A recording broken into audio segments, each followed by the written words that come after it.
Greetings. This is Professor Lauria Santiago with another video on research methods.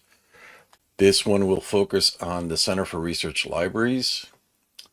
The Center for Research Libraries, here we go, better known as CRL.edu,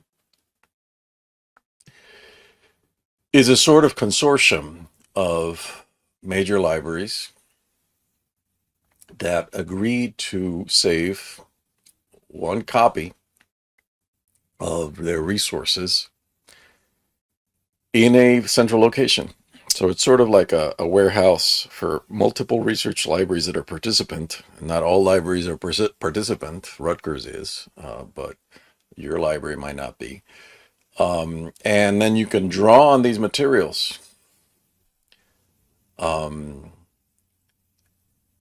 as a researcher from your campus, right? And I don't know exactly the language of how they describe themselves. They are in the south side of Chicago. You can actually visit. You used to be able to visit. I don't know if you can still visit, right? But we used to be able to go from Chicago, walk over to use their materials. So what do they have? They have a lot of things that are rare, a lot of things that are on microfilm, a lot of things that are newspapers. I'm not sure they have manuscript collections per se, but they have things that are routine, but that are maybe not accessed very often, right?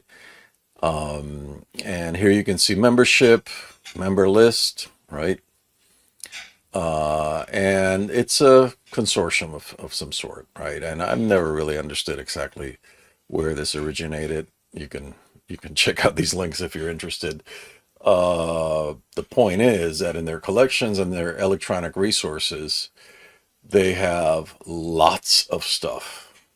And their resources often show up when you search through library catalogs.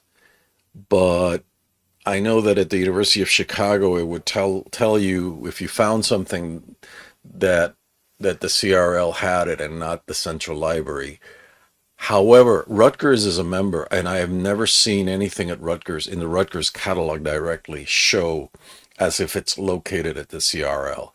So my suspicion is that you'd have to go to CRL directly and search for things, right? And that's my suggestion. That's why I'm making this video. It's definitely worth going into this website and looking through their collections. Now, during COVID, they began digitizing a lot of their newspapers on microfilm. So increasingly, their Latin American newspapers, for example, are digitized.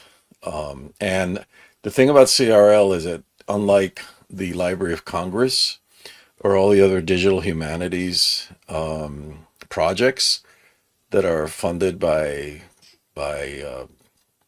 the Making of America Library or the different things that you might encounter as advertised, I don't think CRL ever announces anything unless, I've never seen an announcement.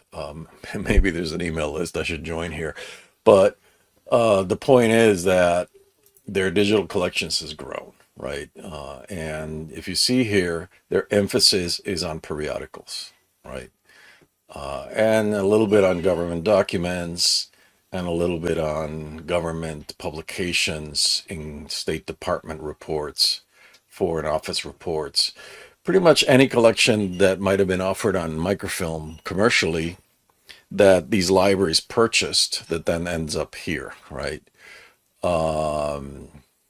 Look at this. This is amazing. Absolutely amazing. Um, and and it's very likely the case that this changes every few months, right? So if you really want to follow this, I guess there must be an email list to join, right? Or maybe you can ask your local librarian on campus to update, to send updates about CRL, right? So this is the description, right, of the cooperative effort, right? What I described already. And it's a catalog, right? Um, and the cool thing here is that searching makes a distinction between searching their website and searching their catalog, right? And if you browse the catalog, then you have advanced search options like any other library catalog, right? Although in this case, you have to be a little careful because, as I said, they have specialized materials in this area, right? Newspapers, government documents, especially, are the most useful, and in general, serials, periodicals. But the issue is that searching for these, you can't be using your keywords, your research keywords that are like, I don't know, the name of somebody whose biography you're working on, or the name of an event, or a specific institution. Here you have to proceed institutionally as how these materials were produced, right? So you search by country, by language, by year, by government entity or government itself, right?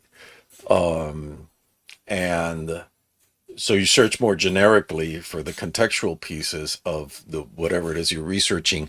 And then when you find these materials, you dig in. Either you borrow the materials. That's the thing about CRL. They'll send them to your library, right?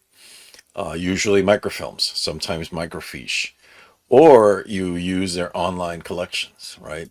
And that obviously that implies the newspapers, for example. Let me find a digital newspaper in their digital collections. Let's go back to square one over here. Electronic resources, digital collections, and let's pick, oh, look at that, Chinese pamphlets. Interesting. The Latin American newspapers, and in their World Newspaper Archive, and now suddenly I'm not sure anymore if this link is a digitized only. Yes, it is. Look at that. Oh, in partnership with Redix. Okay. So this is a commercial product now, and maybe it's free, maybe it isn't, right? And here's a description of the history of it. So this is the database for Latin America, and it's this series here.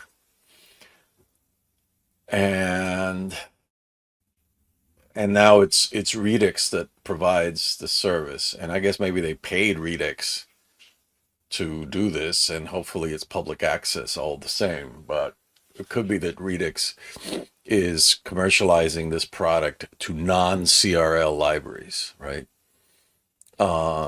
And here are the details: CRL review, and complete list of titles, uh, access to, okay, so this is now functioning as a IP authentication, which means that hopefully Redix gives free access to Rutgers IP address computers, which also means you have to be on the VPN, or else maybe it just asks for institutional login. So let's find one that they actually own, or at least control, and not the newspapers, then, or at least not those newspapers. Let's see, slavery and manumission, browse. Here they go, right? And this is right here. That's a microfilm that got scanned in, and there it is. That easy. So, and this is what I wanted to show you, that they actually have the images, right? Here we go to provincial this is Brazil, right? Government documents, provincial presidential reports, and presidential messages. and I'm not sure what the heck that is. Brazilian Royal Court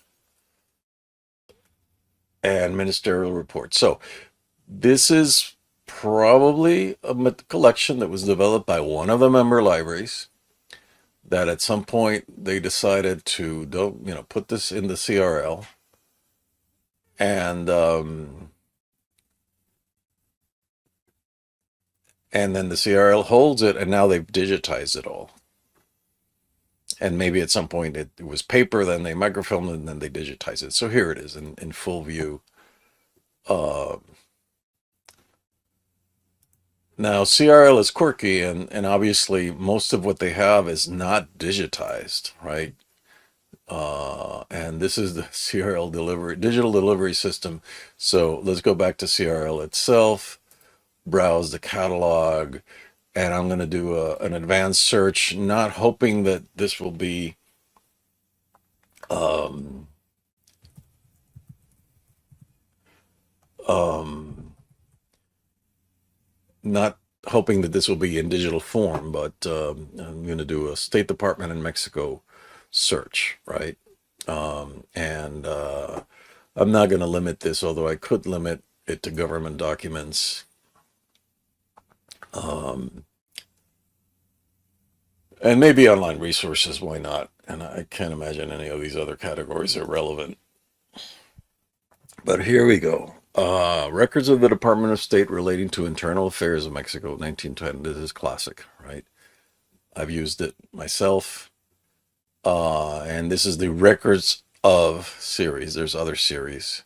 And if you're looking for this sort of material, notice that the microfilming date, the reproduction date, the National Archives has produced different kinds of materials. Some of them they microfilm themselves, and other collections that come after this were microfilmed by private entities. And not all of it, not all of the State Department collections are microfilmed, and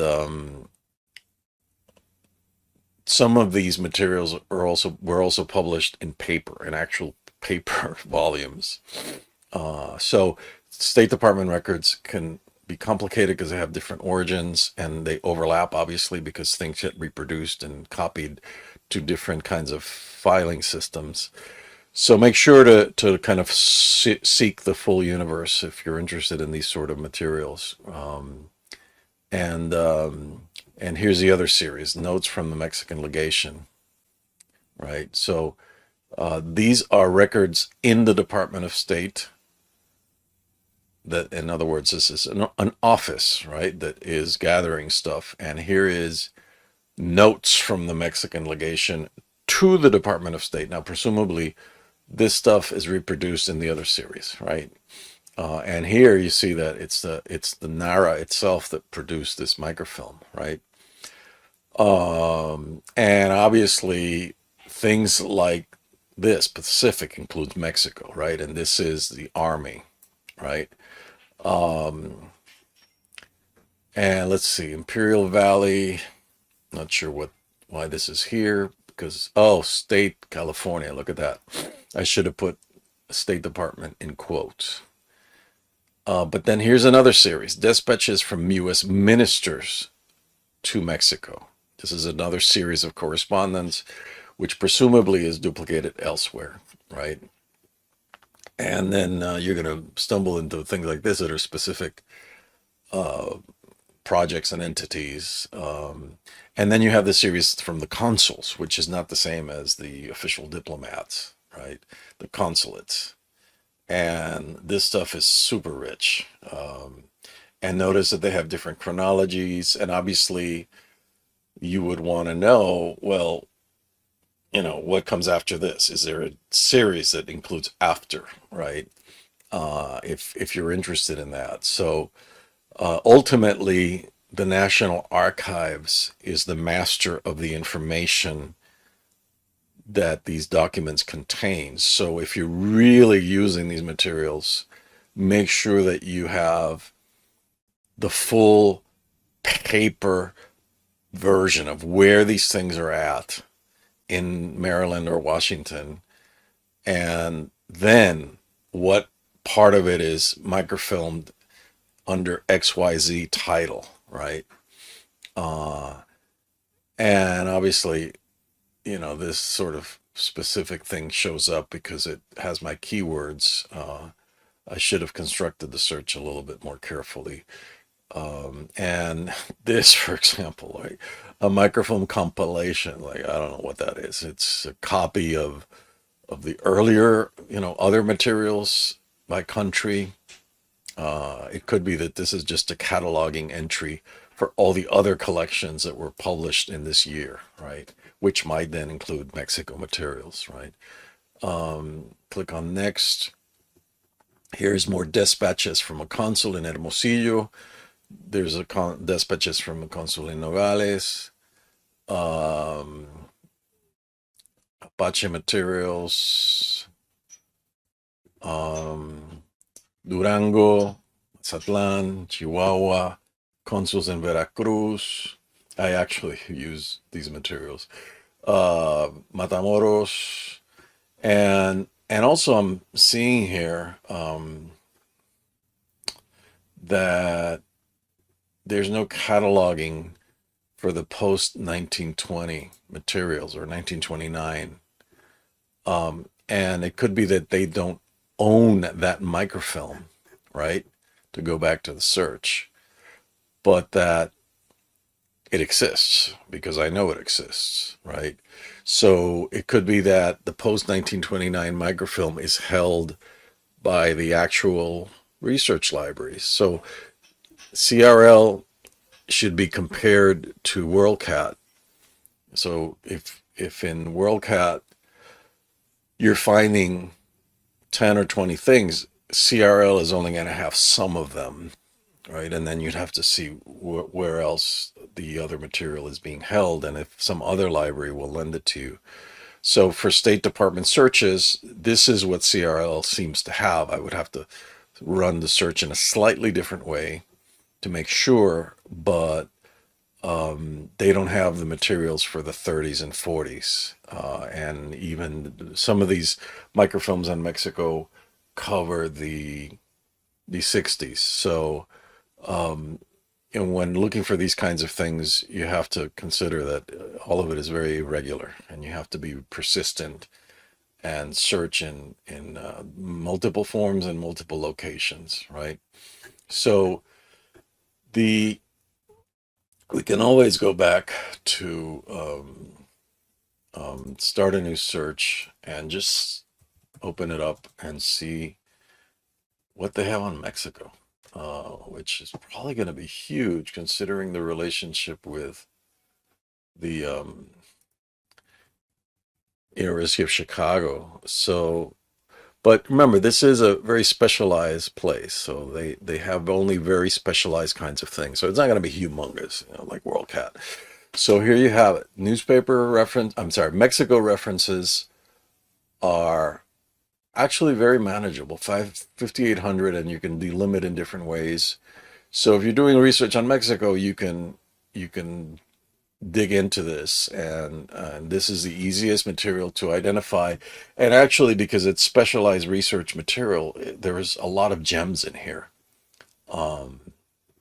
that rarely get used because they're not found very very often. So here's an interesting. They have the NACLA archive, and actually the NACLA archive, which was commercialized by Scholarly Resources, I guess they have it on microfilm.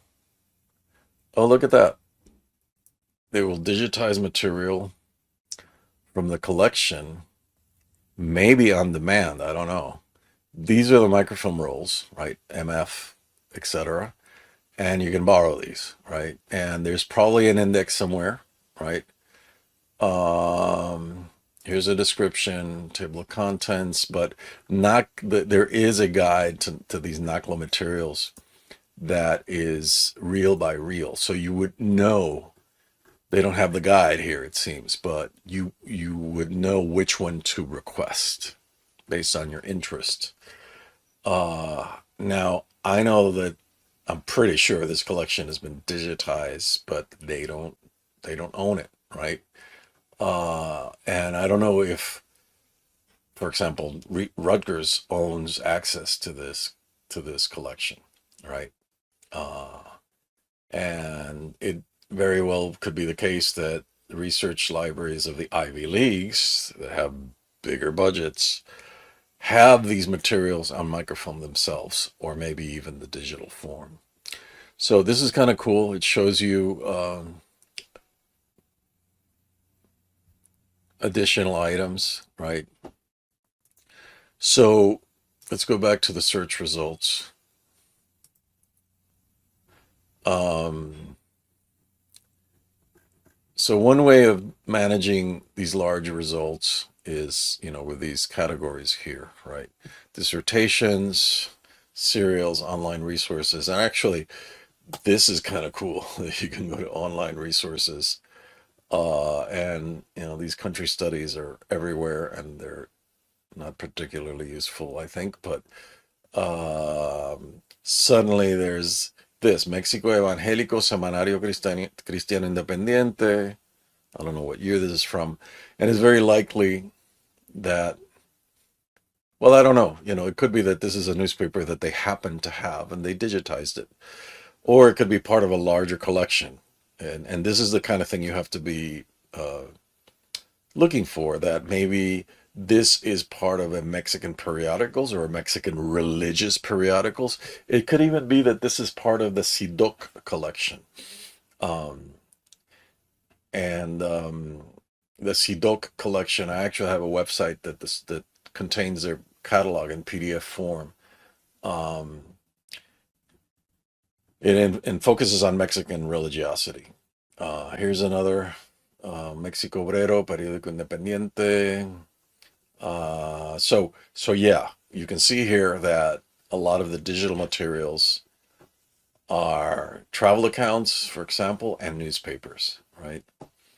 Um, and interesting here, look how it shows the CRL version for access and the Newsbank commercialized subscription required version, right? And this is, kind of cool that these things are become more widely available. So, let's see another page, newspapers, which is what CRL is good for, right? Public documents. Anyway, and the with the online, we restricted this to online resources, right? You see here the check, but you can further refine it. See, you can look only at the newspapers. You can actually see how these things were produced. So the LAMP project, and you can look that up to see what it is, but it's a major periodicals project by librarians in major research libraries, right? And so, these things don't come out of nowhere. They come out of institutions and people working collections and efforts to make it available to us in a way that makes sense, right? And that those efforts have been going on for decades. So sometimes these special projects make things more available. And sometimes the things you want, nobody's paid any attention to them. So there they are. You have to go digging for them. Anyway, so CRL, dig in, and hopefully you'll find something interesting. See you at the next video.